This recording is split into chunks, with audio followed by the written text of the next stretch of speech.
As you can see, this is the main cable, also called as the housing national grid network. The function of this is to transmit electricity to the consumers throughout the nation and also reduces power loss during transmission.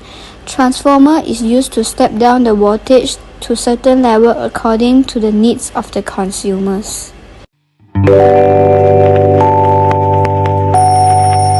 And this is the electricity meter. The electric meter installed in your home is the device that allows the utility department to charge you monthly on the amount of energy you have consumed.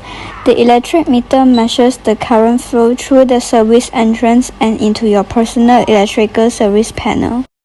Then, let's walk in to see the main fuse box.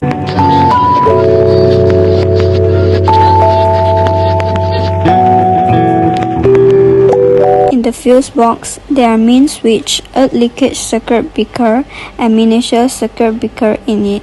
The fuse box are made to protect electrical circuit in the car from exposure to the elements, preventing damage and short circuits.